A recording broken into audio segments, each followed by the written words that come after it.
حضرت عثمان غنی رضی اللہ تعالیٰ عنہ کی شہادت کا واقعہ کیسے ہوا۔ حضرت عثمان غنی کی خلافت کا آخری سال تھا، کچھ منافقوں نے آپ کے خلاف سازش رچائی، نتیجتاً مصر کے لوگوں نے آپ کے خلاف بغاوت کر دی، مدینہ پاک میں آ کر آپ کے گھر کا گھیراؤ کیا۔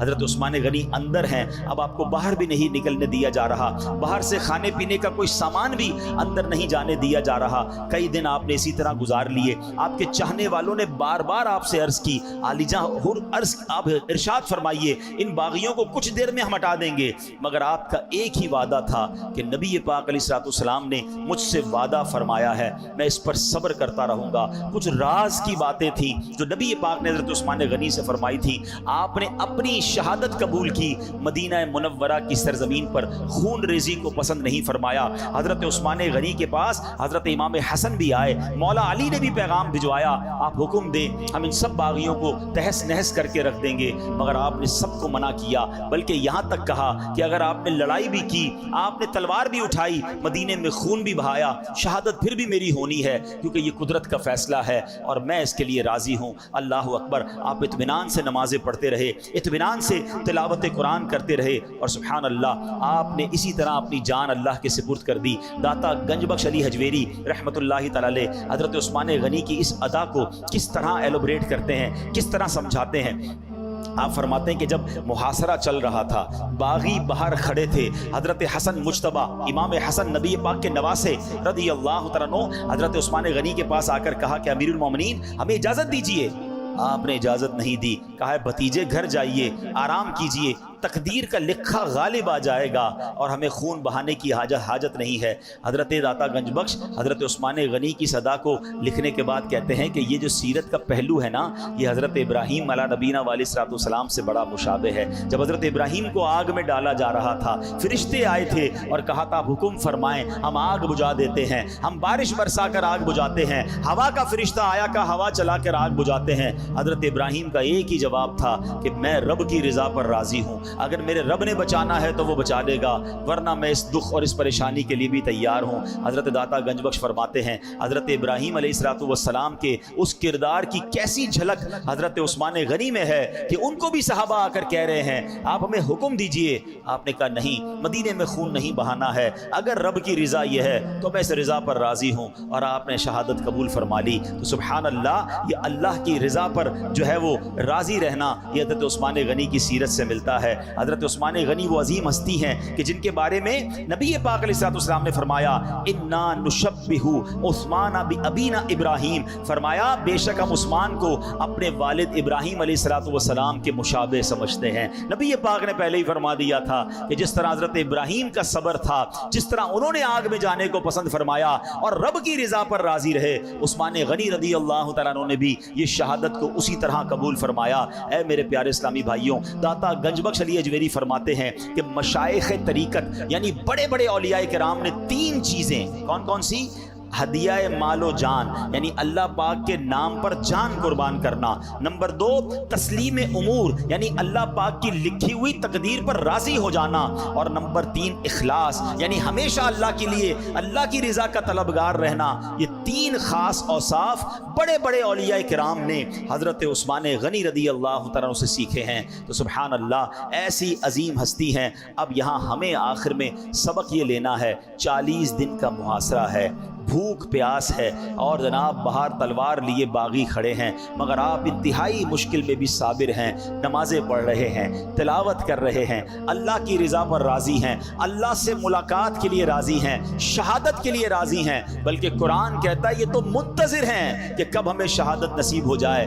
ہم نے کیا سیکھنا ہے اس عظیم ہستی کے اس واقعے سے؟ حضرت عثمان غنی پر جب مجھے بیان کرنا تھا، نارملی جب ہم ان کی سیرت پر بیان کرتے ہیں، ہم ان کی سخاوت پر بات کرتے ہیں، ان کی حیا پر بات کرتے ہیں، ان کی اسلام پر قربانیوں پر بات کرتے ہیں، الحمدللہ موقع ملے گا وہ دوبارہ بھی کریں گے، مگر یہ جو پہلو ہے نارملی اس کو ڈسکس نہیں کیا جاتا کہ شہادت کے وقت جو آپ کا انداز تھا، ون آف دا امیزنگ آپ کا یہ زندگی میں انداز دنیا نے دیکھا۔ تو ہمیں صبر کرنا ہے، ہم پر بھی آزمائش آتی ہے، کبھی کاروبار ڈاؤن ہو جاتا ہے، کبھی نوکری چھوٹ جاتی ہے، کبھی کسی رشتہ دار کا انتقال ہو جاتا ہے، کبھی جناب کسی کی بات بری لگ جاتی ہے، کبھی ہمیں کوئی دو جملے کہہ دیتا ہے، ہم ڈیمورلائز ہو جاتے ہیں, بعض اوقات مایوسی کی طرف چلے جاتے ہیں. نہیں میرے پیارے اسلامی بھائیوں, زندگی کی گاڑی جو ہے نا وہ مسائل کے پہیوں پر ہی چلتی ہے. زندگی میں کبھی نہ کبھی مشکل آتی ہی ہے, نہیں آئی تھوڑے دنوں بعد آ جائے گی. Be prepare of that. ہم دنیا میں ہیں تو مشکلات کے ساتھ ہی جئیں گے. زندگی ساری کی ساری اسموتھ نہیں گزرتی ہے, مگر امتحان جب آتا ہے تو اب اللہ کے جو نیک بندے ہوتے ہیں وہ صبر کرتے ہیں, وہ آل فال نہیں بکتے ہیں, وہ کمپلینز نہیں کرتے ہیں. اللہ اکبر. حضرت ابراہیم کی ادا کو دیکھیں, حضرت عثمان غنی کی ادا کو دیکھیں, یہ سارے واقعات پکار پکار کر کہہ رہے ہیں کہ اے میرے بندوں, جب مشکل آئے تو صبر کرنا, اللہ کی رضا پر راضی رہنا, کیونکہ جو صبر کرتا ہے پھر اللہ قرآن میں فرماتا ہے ان اللہ مع الصابرین. پھر جب اللہ کی رحمت صبر کرنے والوں کے ساتھ ہو جاتی ہے, ان کے کام آسان ہو جاتے ہیں, ان کے کام بڑے اچھے ہو جاتے ہیں, اور اللہ ان کو اپنی بارگاہ میں بڑے بلند مرتبے عطا فرماتا ہے. آخری حدیث سنا کر آپ کو مزید تسلی ہو جائے گی, اپنا بیان ختم کرتا ہوں. حدیث پاک کا مضمون ہے اللہ کی بارگاہ میں کچھ لوگوں کا ایک مرتبہ لکھا ہوتا ہے, ٹھیک ہے, اور وہ نمازیں پڑھ کے عبادت کر کے اس مرتبے, اس کیلیبر, اس سٹیج پر نہیں پہنچ پا رہے ہوتے, اتنی عبادت نہیں کر رہے ہوتے. اللہ تعالیٰ چاہتا ہے کہ بندہ اتنا اونچا ہو جائے, اس کے مرتبے بڑھ جائیں, تو اب رب کریم اس بندے پر آزمائش بھیجتا ہے. بندہ صبر کر کے اپنا وہ مرتبہ پا لیتا ہے. اب سچ بتاؤ, بیماری آئی, نقصان ہوا, ٹینشن آئی, پرابلم آئی, یہ تو میرے درجے بڑھانے آئی تھی, اور ہائے میری بے صبری, میں نے شکوے کر کے, شکایت کر کے, کمپلین کر کے, پھر نہیں ملے گا درجہ. اگر آپ نے ساری بے صبری کر دی پھر تو آپ نے وہ چانس کھو دیا نا. تو بی پریپیئر فار دیٹ. زباں پر شکوے رنجو علم لایا نہیں کرتے, زباں پر شکوے رنجو علم لایا نہیں کرتے, نبی کے نام لیوا غم سے گھبرایا نہیں کرتے. ہمت میں رہیں, اللہ کے رضا پر راضی رہیں, اور اللہ سے یہ کہتے رہیں میرے مولا میں تیری رضا پر راضی ہوں, مشکلیں بھی ہیں تو نے عطا کی ہیں, میں راضی ہوں. ایک جملہ اور سن لو تاکہ اور ٹینشن ریلیز ہو جائے گی. مصیبتیں اور پریشانیاں چھوٹوں کو مٹانے آتی ہیں, بڑوں کو بنانے آتی ہیں. جب کسی وقت پر ٹینشن آئے نا اور آپ کو لگے میں بکھر رہا ہوں, میں ٹوٹ رہا ہوں, تو سمجھ لو ابھی بڑا چھوٹا سا ہوں.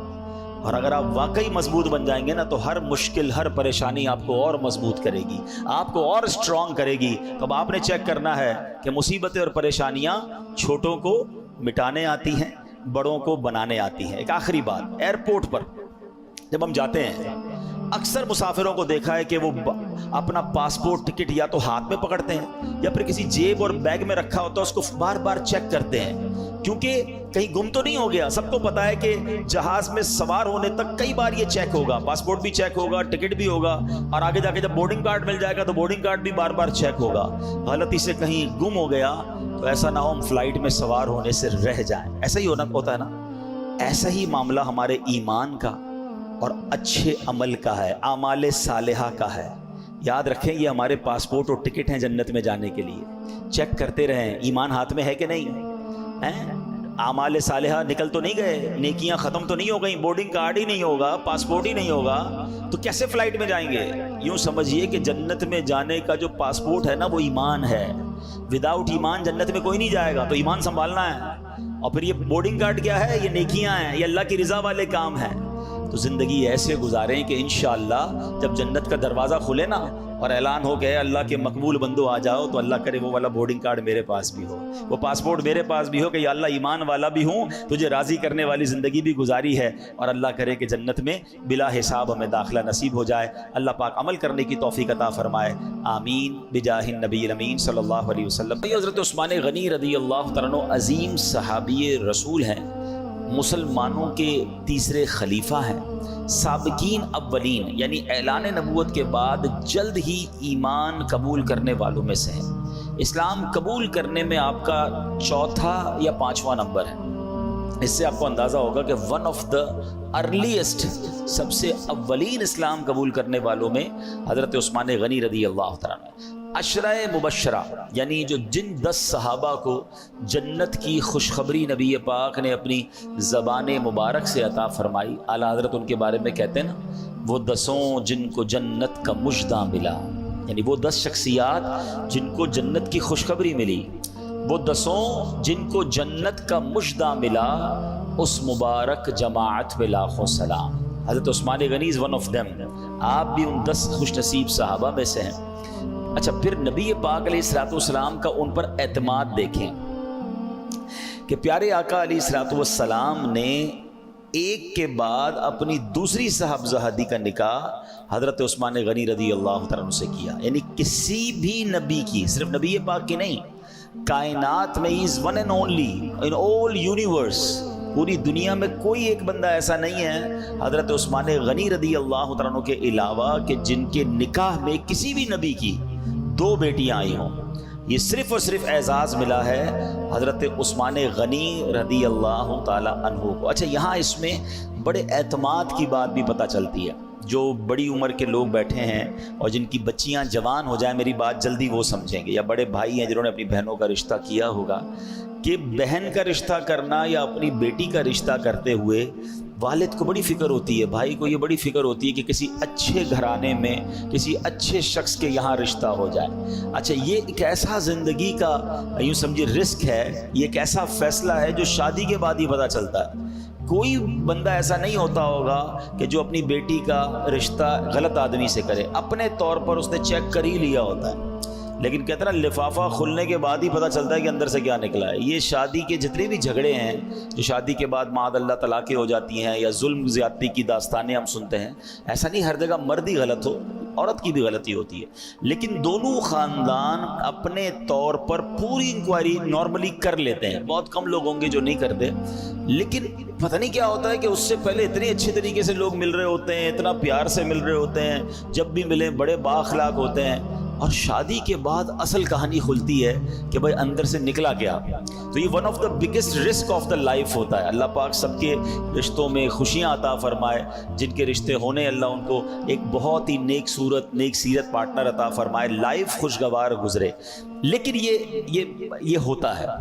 لیکن ایک باپ اپنی بیٹی کا کہیں رشتہ کرے اور اس بیٹی کا انتقال ہو جائے، اب وہی والد اپنی دوسری بیٹی جس گھر میں دے اسی گھر میں دے، تو آپ سوچیں کہ پہلی بیٹی کے ساتھ کتنا شاندار ایکسپیرینس ہوا ہوگا، کتنا شاندار برتاؤ انہوں نے کیا ہوگا کہ اپنی دوسری بیٹی بھی اگر بندہ اسی کے گھر میں دے دے. تو حضرت عثمان غنی رضی اللہ تعالیٰ عنہ کی یہاں پر کتنی بڑی شان ہے کہ سرکار دو عالم علیہ الصلوۃ والسلام کی ایک صاحبزادی جب حضرت عثمان غنی رضی اللہ تعالیٰ عنہ کے نکاح میں جاتی ہیں تو نبی پاک علیہ الصلوۃ والسلام ان کا انتقال ہو جاتا ہے، پھر پیارے آقا علیہ الصلوۃ والسلام اپنی دوسری بیٹی ان کے نکاح میں دیتے ہیں. اور اس طرح کا فرمان بھی ملتا ہے جس کا مضمون ہے کہ میری 40 بیٹیاں ہوتی اور ایک کے بعد، یعنی یہ یاد رہے کہ ایک وقت میں 2 بہنیں کسی کے نکاح میں نہیں آ سکتی، ٹھیک ہے، یہ جائز نہیں ہے، مگر ایک کے بعد ایک کا انتقال ہو اور دوسری بیٹی دی جائے تو آپ فرماتے ایک کے بعد مجھے ایک ایک کر کے 40 بیٹیاں دینی پڑتی تو میں عثمان غنی کے نکاح میں دیتا. تو یہ انداز، یہ محبت، یہ پیار،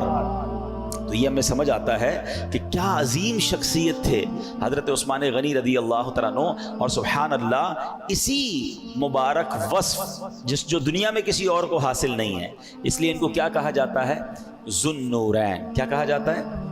اچھا یہ ایسا مشہور لقب ہے نا، آپ صرف پاکستان میں نہیں، آپ افریقہ میں جا کے کسی مسلمان سے پوچھیں ذو النورین کون ہے، کسی عربی سے پوچھیں، کسی انڈونیشین سے پوچھیں، all around the world everybody knows him as ذو النورین. سبحان اللہ. ذو النورین کا مطلب ہے 2 نور والا، ٹھیک ہے. اور اعلیٰ حضرت امام اہل سنت بڑی پیاری بات لکھتے ہیں، آپ فرماتے نور کی سرکار سے پایا دوشالہ نور کا، نور کی سرکار سے یعنی نبی پاک کے دربار سے دوشالہ یعنی 2 چادریں نور کی آپ کو ملی ہیں.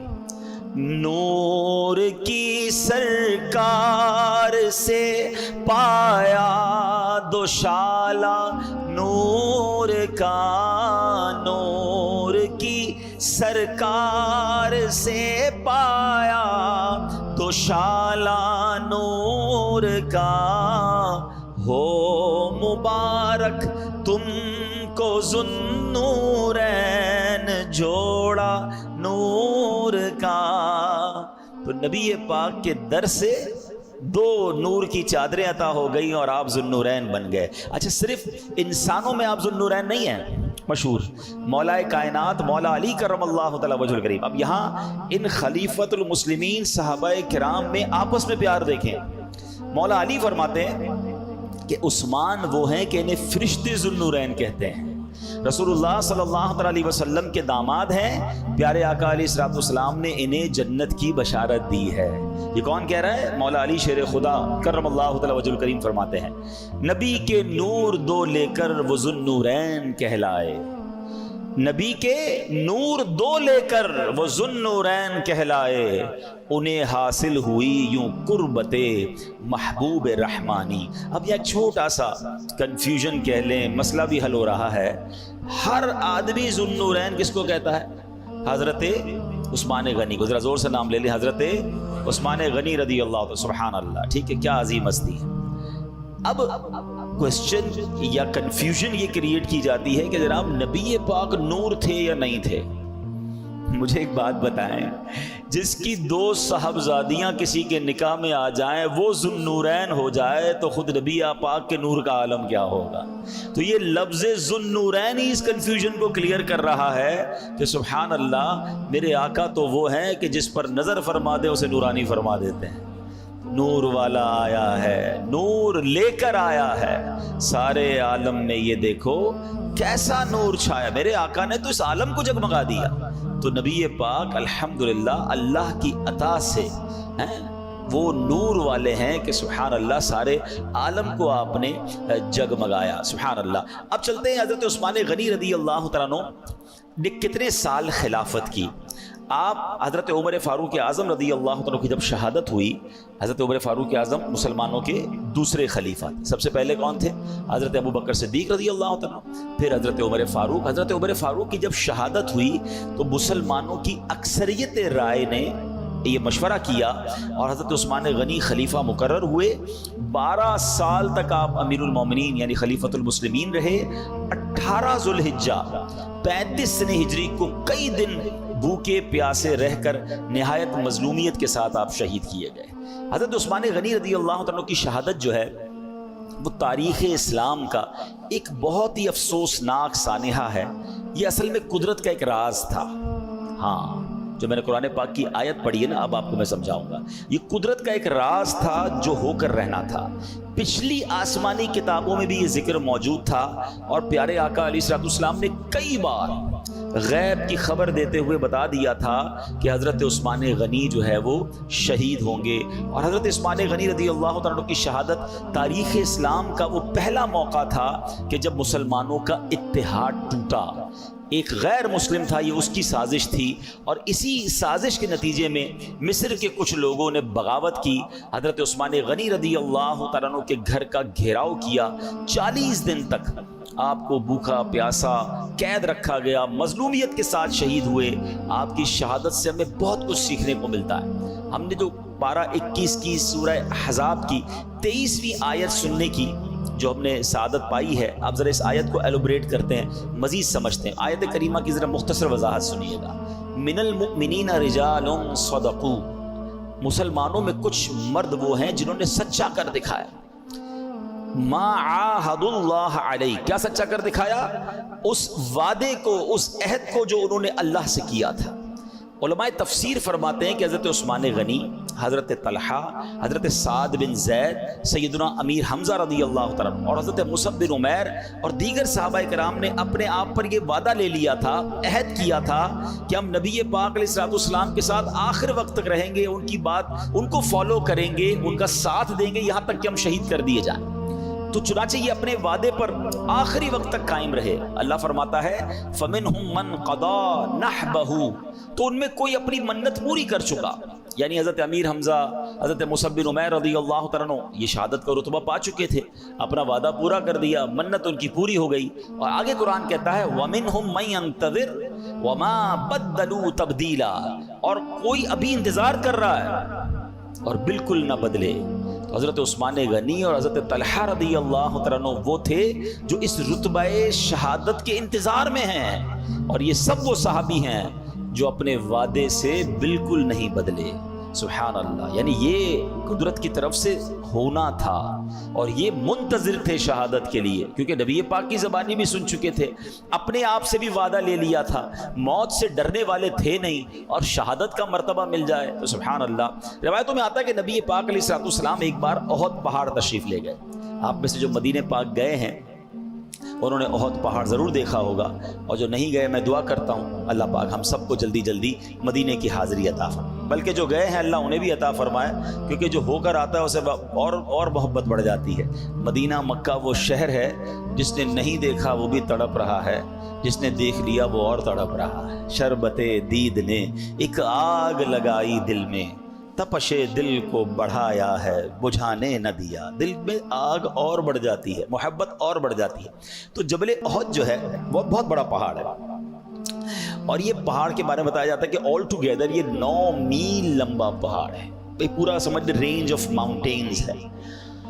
اور یہ احد پہاڑ کے بارے میں نبی پاک علیہ الصلوۃ والسلام فرماتے ہیں، جس کا مضمون ہے کہ احد مجھ سے محبت کرتا ہے، میں احد سے محبت کرتا ہوں، اور یہ میرے ساتھ جنت میں جائے گا۔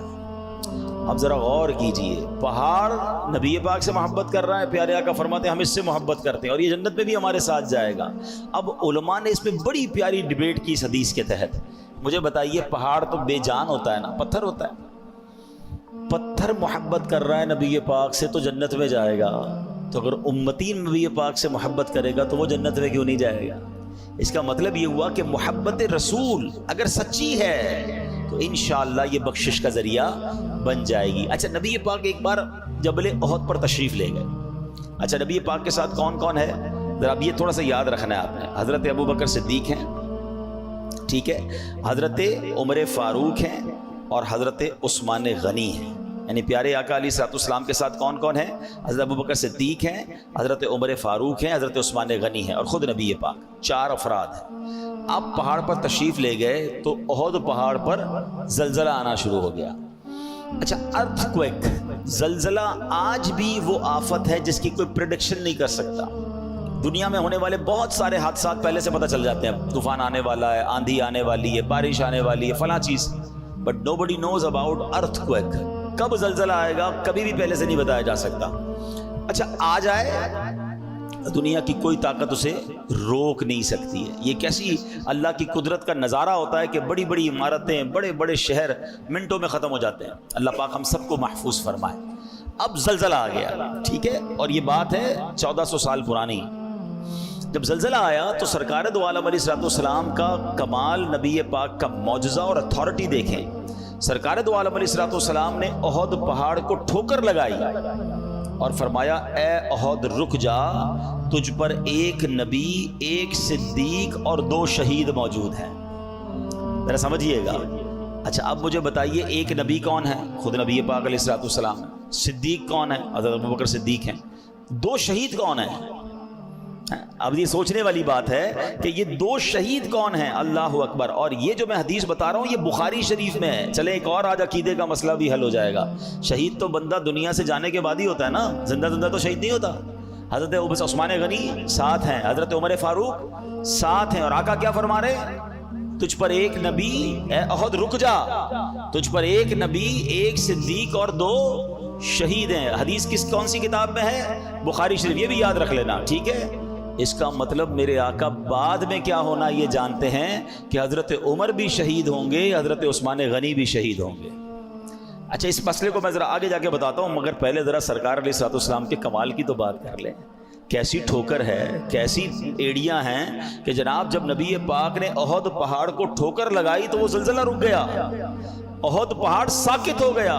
سبحان اللہ۔ عشق والے کہتے ہیں زلزلہ نہیں تھا، احد تو نبی پاک کی آمد پر جھوم رہا تھا، جھوم رہا تھا کہ میری قسمت جاگ اٹھی کہ سرکار دو عالم حضرت ابو بکر صدیق، حضرت عمر فاروق، حضرت عثمان غنی مجھ پر آ گئے۔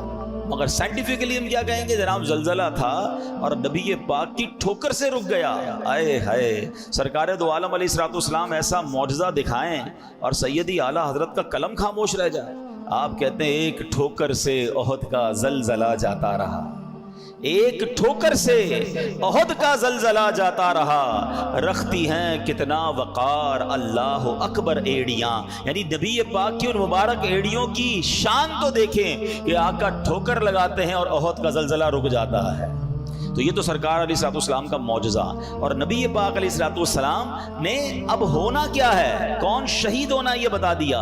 It means they both know very well. بلکہ ان کا ایسا عقیدہ تھا، ہمارا بھی ہونا چاہیے، کہ نبی پاک کی زبان سے نکل گیا پہاڑ ہل سکتا ہے، یہ بات ہو کر رہنی ہے. تو حضرت عمر فاروق نوز ویری ویل کہ مجھے بھی شہید ہونا ہے. حضرت عثمان غنی، اچھا حضرت عثمان غنی کو تو ایک اور جگہ بھی نبی پاک نے کس طرح مزید بتایا، یہ بھی حدیث سن لیجیے. حضرت ابو موسیٰ اشعری رضی اللہ تعالیٰ عنہ فرماتے ہیں کہ ہم مدینے کے باغوں میں سے ایک باغ میں تھے، پیارے آقا علیہ الصلوۃ والسلام کے ساتھ. دروازے پر دستک ہوئی. نبی پاک علیہ الصلوۃ والسلام نے فرمایا افتح لہ وبشرہ بالجنہ، دروازہ کھولو اور جو اس میں سے آئے اسے جنت کی بشارت دے دو. یعنی جو دروازے میں داخل ہو اسے جنت کی بشارت.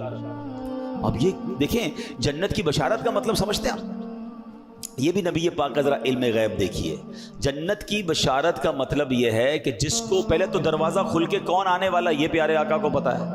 اچھا جو آنے والا ہے اس کا خاتمہ ایمان پر ہوگا. میرا اور آپ کا خاتمہ ایمان پر ہوگا، ہمیں کنفرمیشن ہے کسی کے پاس؟ ہم دعا تو کرتے ہیں بٹ نوبڈی نوز، کوئی گارنٹی نہیں دے سکتا. مگر جنت کی بشارت کا مطلب یہ ہے کہ اس کا خاتمہ بھی ایمان پر ہوگا، یہ بھی معلوم ہے، اور اللہ کی رحمت سے انہیں جنت میں داخل کیا جائے گا، یہ بھی معلوم ہے. تو کتنا کچھ معلوم ہے. دروازہ کھولو، جو آ رہا ہے اسے جنت کی بشارت دو. حضرت ابو موسیٰ اشعری کہتے ہیں دروازہ کھولا تو صدیق اکبر رضی اللہ تعالیٰ عنہ صاحب ان کو جنت کی خوشخبری سنائی. انہوں نے اللہ پاک کا شکر ادا کیا. پھر دروازے پہ تھوڑی دیر بعد دستک ہوئی. ابو موسیٰ اشعری رضی اللہ تعالیٰ کہتے ہیں نبی پاک نے فرمایا دروازہ کھولو، جو آ رہا ہے اس کو جنت کی بشارت دے. دروازہ کھولا، حضرت عمر فاروق دروازے سے آ رہے ہیں. ان کو بھی خوشخبری دے دی کہ نبی پاک نے آپ کو جنت کی بشارت دی. انہوں نے بھی اللہ کا شکر ادا کیا، آ کے بیٹھ گئے.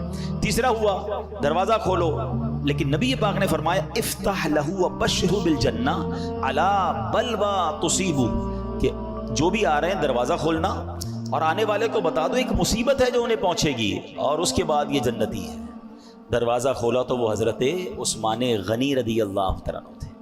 لک ایٹ دا نظر پاک آف رسول پاک علیہ الصلوۃ والسلام. ان کو یہ بھی پتا ہے دروازے کے پیچھے کون ہے، یہ بھی پتا ہے ان کے ساتھ کیا ہونا ہے، اور یہ بھی پتا ہے وہ جنتی ہیں، وہ شہید بھی ہوں گے، تکلیف بھی پہنچے گی اور جنت میں بھی جائیں گے. اللہ اکبر. حضرت عثمان غنی کو دروازہ کھولنے والے نے کہا حضور آپ کے لیے جنت کی بشارت تو ہے مگر ایک مصیبت بھی آپ کو پہنچے گی اس سے پہلے.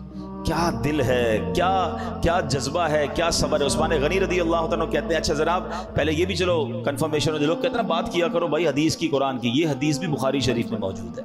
دیکھیں کتنے سارے عقائد کے باب کھلتے چلے جا رہے ہیں کہ نبی پاک علیہ الصلوۃ والسلام کے پاس کون سی نالج تھی، نالج آف انسین تھی یا نہیں، علم غیب تھا کہ نہیں. مجھے بتاؤ شہید ہونا ہے اس سے پہلے نبی پاک احد پہاڑ پہ کھڑے ہو کے بتا رہے ہیں، اور اس باغ کے اندر پیارے آقا فرما رہے ہیں دروازہ کھولو جنت کی خوشخبری دے دو. اس سے زیادہ نالج. اللہ اکبر. اور حضرت عثمان غنی کے ساتھ کچھ ہونا یہ بھی بتا دیا. سیدنا عثمان غنی رضی اللہ تعالیٰ عنہ وہ کیا کرتے ہیں جب ان کو یہ پتا چلا کہ ایک مصیبت بھی پہنچے گی اور میں شہید بھی ہو جاؤں گا، تو جنت کی خوشخبری ملنے پر اللہ کا شکر ادا کیا. اور مصیبت کے بارے میں کہتے ہیں اللہ المستعان، اللہ مددگار ہے. اگر مصیبت آنی ہے تو اللہ کی مدد سے میں اس میں بھی کامیاب ہو جاؤں. اچھا یہاں ایک اور بات سمجھنے والے، اچھا یہ تھوڑا سا میں ریلیٹ کروں گا کربلا والوں سے بھی. امام حسین رضی اللہ تعالیٰ عنہ ان کی شہادت کی خبر بھی بچپن سے بڑی مشہور تھی. نبی پاک کو بچپن میں فرشتوں نے آ کے بتا دیا تھا کہ یہ شہید ہوں گے. بی بی فاطمہ کو پتا تھا، مولا علی کو پتا تھا. یہاں بھی آپ نے سمجھ لیا کہ حضرت عثمان غنی کو بھی پتا تھا، حضرت عمر فاروق کو بھی پتا تھا اب شہید ہوں گے. نہ کربلا والوں نے اور نہ حضرت عمر فاروق حضرت عثمان غنی نے کبھی نبی پاک سے کہا ہو کہ حضور آپ کی دعائیں تو رب قبول فرماتا ہے، آپ تو اللہ کے حبیب ہیں، دعا کر دیں. بی بی فاطمہ کہتی کہ حضور دعا کریں آپ کے نواسے حسین کو شہید نہ کیا جائے. مولا علی کہتے حضور اتنا پیار کرتے ہیں حسین سے، آپ ان بچوں کو اپنے کاندھوں پر سواری کرتے ہیں، اللہ سے دعا کریں کربلا کے میدان میں بھوکا پیاسا انہیں شہید نہ کیا جائے. حضرت عمر فاروق کہتے ہیں نبی پاک سے، حضرت عثمان غنی کہتے حضور آپ نے کہا تھا ہم شہید ہوں گے، آپ کرم کر دیں ہمیں اس مصیبت سے بچا لیں. نہیں، یہ بڑی کمال کی بات ہے. ان کے پاس سرکار دو عالم علیہ الصلوۃ والسلام تھے. نو بڈی آسک، کسی نے نہیں کہا سرکار دو عالم علیہ الصلوۃ والسلام سے کیوں. وہ سب امتحان کے لیے راضی تھے. وہ سب امتحان کے لیے پریپیئر تھے، انہیں خوشی تھی، اس امتحان کی بھی خوشی تھی کہ اگر رب اسی میں راضی ہے تو ہم رب کی امتحان میں راضی ہیں، ہم اس آزمائش میں راضی ہیں۔ یہ سیکھنے والی باتیں ان واقعات سے۔ حضرت عثمان غنی کو معلوم تھا کہ ہمیں اللہ پاک سے ملنے کو، یعنی آخرت کو محبوب رکھنا چاہیے۔ ہم تو موت سے ڈرتے ہیں نا، نیک لوگ نہیں ڈرتے، اللہ والے نہیں ڈرتے۔ حدیث پاک سنیے، من احب لقاء اللہ احب اللہ لقاءہ، جو اللہ پاک سے ملاقات کا شوق رکھتا ہے اللہ پاک بھی اس کی ملاقات کو پسند فرماتا ہے۔ ہائے ہائے، اللہ ایسا شوق دے کہ رب سے ملاقات کا شوق ہو جائے۔ دنیا میں اتنا غرق ہو جاتے ہیں کہ مرنے سے ڈر لگ رہا ہوتا ہے لوگوں کو، ارے سب چھوٹ جائے گا، ساری لگژری چلی جائیں گی، ساری چیزیں چلی جائیں گی، مرنا پھر بھی ہے۔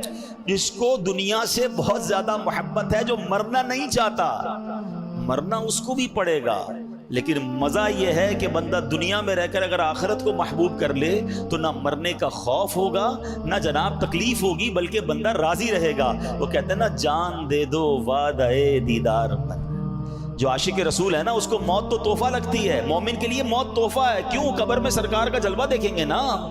جان دے دو وعدہ دیدار پر، نقد اپنا دام ہو ہی جائے گا۔ وہ شاعر کہتے ہیں نا کہ قبر میں تشریف لائیں گے مصطفیٰ، عادت بنا رہا ہوں درود و سلام کی۔ تو عاشق رسول تو انتظار میں ہے کہ جناب جب تک جینا ہے، نیکیوں کی زندگی گزارنی ہے، نمازوں کی زندگی گزارنی ہے، سنتوں پر انشاءاللہ زندگی گزارنی ہے، اور جب دنیا سے جانے کا وقت ہوگا تو غم کس بات کا، وہاں سرکار دو عالم علیہ الصلوۃ والسلام کا دیدار ملے گا، اللہ سے محشر کے دن ملاقات ہوگی، اور رب کی بارگاہ، کیونکہ اس کو یہ کانفیڈنس ہے کہ میں نے تو نبی پاک کی غلامی میں زندگی گزاری ہے، شریعت پر عمل کر کے زندگی گزاری ہے۔ ایک جملہ میں نے سنا تھا جس کو کہتے ہیں نا، رونگٹے کھڑے ہو گئے تھے۔ وہ ایک صاحب کہہ رہے تھے، بڑی پیاری بات تھی، وہ کہتے ہیں مرنے سے وہ ڈرے جس کی قبر میں کیڑے پڑنے ہیں۔ جس نے عشق رسول کی زندگی گزاری ہے وہ تو موت کے انتظار میں ہے۔ تو یہ فرق ہے نا، جس کو ڈر لگ رہا ہے کہ یار حرام کما رہا ہوں، حرام کھا رہا ہوں، نمازیں قضا کر رہا ہوں، اللہ کو ناراض کر رہا ہوں، تو مر گیا تو میں تو مارا جاؤں گا۔